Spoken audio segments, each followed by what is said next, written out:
Well, today I'm going to try something a little different. This isn't the case. Driveway mechanics, and we're actually going to go inside the house, and I'm going to show you a problem that I have on our Samsung 52-inch LCD TV. I guess a lot of it's the capacitors that came with the TV. I don't know if they were underrated or whatnot, but there's been a problem with them, and I'm going to check them out and see if that's the case with my TV.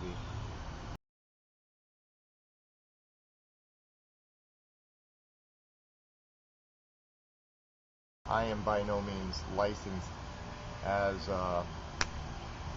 as an electronics specialist or anything. I'm a do-it-yourselfer. Things I fix, I do myself. So use my video as a guide. If your TV is under warranty, I would by all means go ahead and call the manufacturer. In my case, it would be Samsung's. My TV is out of warranty, so I'm going to go ahead and do the repair myself. I am a licensed ham operator. I dabble with radio and amplifier fixes.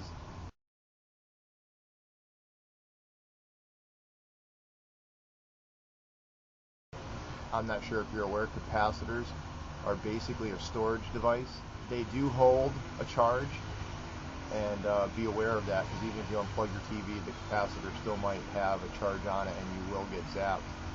And if you ever do anything with a high-end, capacitor, 200 volt, keep that in your mind, because that'll be enough to kill you. So be aware of that. Thanks.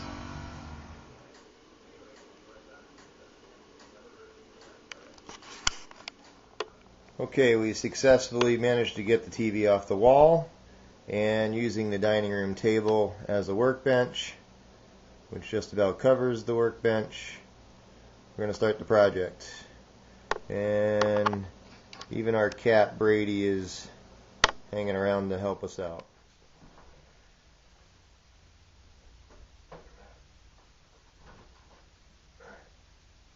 Where are we going? Right here. Where the turns are. Or anything there or what? You're blown up. And let's see, this one here and this one here, they are not popped yet. I don't know if you can see it on the video, but they are elevated. They are not broken through yet. This little guy looks a little leaned over too. He should be standing straight up. I don't know why that's crooked. He should be straight up. That's another Samsung quality control issue. Okay, next, let's see. I see 1, 2, 3, 4, 5, 6, 7, and 8 harnesses and ribbon wires combination. They all have to be removed, and then it looks like we're going to remove the 1, 2, 3, 4, 5, 6 screws that are holding the board down. Got all the harnesses out of the way. Next we're going to remove the 6 screws from the board. And Bridget, I'll let you do that. Okay, Bridget's successfully got the screws out of the way, so this board should lift right out. Want to be very careful with it. There you go.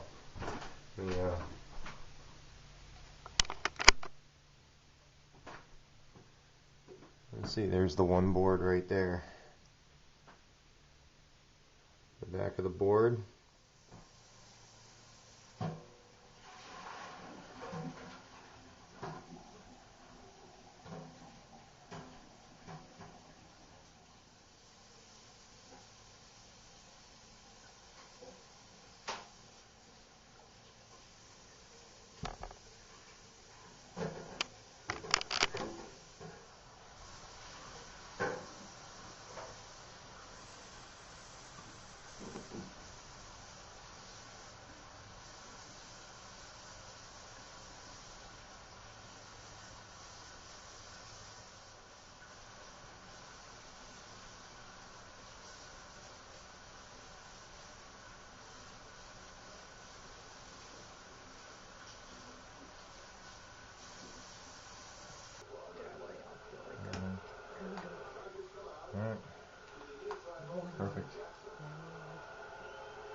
Okay, not sure if you can see this. What I've done is I have the capacitors in, and I just bent the prongs over each way, opposite ways. That's just going to hold it in while I solder it right in.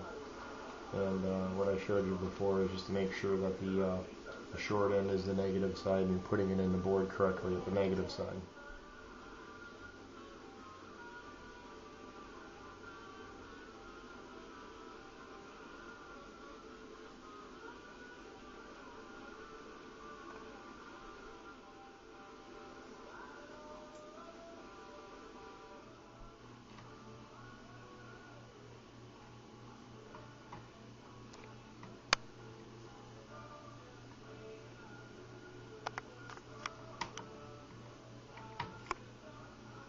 After struggling a little bit, it's back on the wall.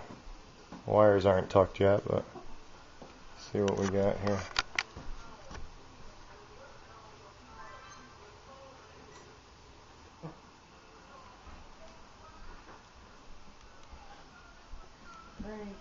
Alright. There you go, it's back to working. That's what made my TV not work. Two 10-volt capacitors. Replaced them. And as you can see, TV's back in working operation again. Gotta go back and tuck my wires, but other than that, it's on the wall. And she works. Hopefully, if you guys do the same thing, it'll be just as easy for you guys to fix. That's it for this indoor special edition of Driveway Mechanics. See you guys next time.